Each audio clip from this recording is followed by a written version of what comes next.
నవమాసాలు మోసి కని పెంచిన పిల్లలు వారు పెరిగి పెద్దై జీవితంలో స్థిరపడే వరకు ఎండనక వాననక శ్రమించారు. కానీ అదే తల్లిదండ్రులు వృద్ధాప్యంలో తమను కన్నబిడ్డల్లా తమ సంతానం చూసుకుంటుందని ఆశించారు. అలా జరగకపోగా వృద్ధ తల్లిదండ్రులను చూసుకోవడం భారంగా భావిస్తున్నారు. వారి ఆరోగ్యానికి ఆలనా పాలనపై దృష్టి పెట్టలేకపోతున్నామని చెబుతున్నారు. వారిని చూసుకోవడం పెద్ద సమస్యగా మారిందని తలలు పట్టుకుంటున్నారు. వృద్ధుల సమస్యకు అసాధారణ అనైతిక నిర్ణయం తీసుకున్నారు. వారిని చంపేయడమో ఉత్తమమని భావించారు.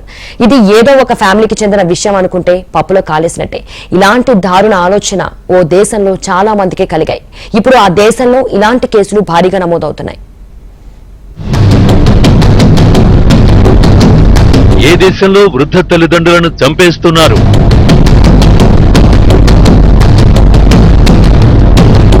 తల్లిదండ్రులు వృద్ధాప్యంలో భారంగా మారుతున్నారా?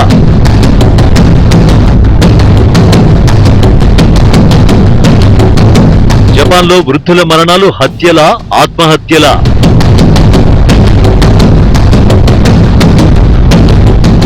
ఈ స్టోరీ జపాన్లోని భయంకరమైన పరిణామాలకు సంబంధించినది. ఈ స్టోరీ మిమ్మల్ని దిగ్భ్రాంతికి గురి చేయొచ్చు, బహుశా నిరుత్సాహానికి గురి చేయొచ్చు. ఎందుకంటే అత్యాధునిక మానవ సమాజం ఎటువైపు అడుగులు వేస్తుందో తెలియచేసే కథనం ఇది. జపాన్లో ప్రజలు ఏం చేస్తున్నారో తెలుసా? వారి వృద్ధాప్య తల్లిదండ్రులను చంపేస్తున్నారు.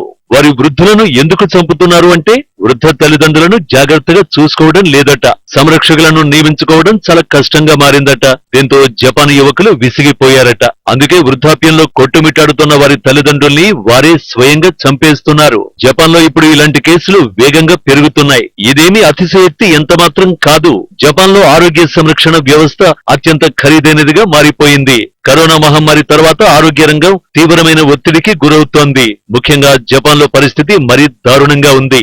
ఈ తూర్పాసియా దేశంలోని జనాభాలో రికార్డు స్థాయిలో 30% మంది ఇప్పుడు పదవి విరమణ వయస్సు కంటే ఎక్కువగా ఉన్నారట. వారంతా ఇప్పుడు హత్యకు గురవుతున్నారు. తాజా అధ్యయనం ప్రకారం సగటున ప్రతి 8 రోజులకు ఓ వృద్ధుణ్ణి కుటుంబ సభ్యులు చంపేస్తున్నారు. నిజంగా జపాన్ నివేదికలు కలవరాన్ని కలిగిస్తున్నాయి.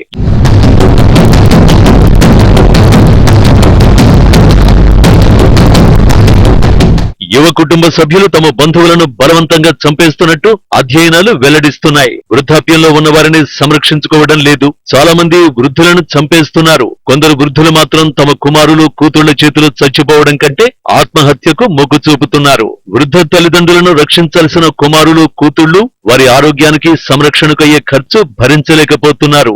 అందుకే చాలా మంది మర్డర్ దిశగా అడుగులు వేస్తున్నారు. నిజానికి కోవిడ్ సమయంలో వైరస్ సోకిన తల్లిదండ్రుల్ని చాలా మంది వదిలేశారు. నిజానికి అదొక విపత్తు. కానీ జపాన్ లో మాత్రం అందుకు విరుద్ధంగా వ్యవహరిస్తున్నారు. తాజా అధ్యయనాల ప్రకారం 443 మంది వృద్ధుల మరణాలను ఆరా తీస్తే అందులో 437 మంది హత్య లేదా ఆత్మహత్యకు గురైనట్టు తెలుస్తోంది. అవి హత్యలే అయి ఉండొచ్చన్న అనుమానాలు వ్యక్తమవుతున్నాయి. 2021 నుంచి గత 10 ఏళ్లలో మరణించిన వారిలో 13% మంది హత్యకు గురైనట్టు అధ్యయనాలు చెబుతున్నాయి. 7% మంది వృద్ధులను మనవాళ్లు చంపేసినట్టు చెబుతున్నారు. ఎంత భారమైతే మాత్రం ఇలా చంపేస్తారా? వారికి కనీస మానవత్వం కూడా లేదా అన్న అనుమానాలు కలుగుతున్నాయి. గత వారం టోక్యోలో 86 ఏళ్ల వ్యక్తిని పోలీసులు అరెస్ట్ చేశారు. అతడు చేసిన నేరం ఏమిటి?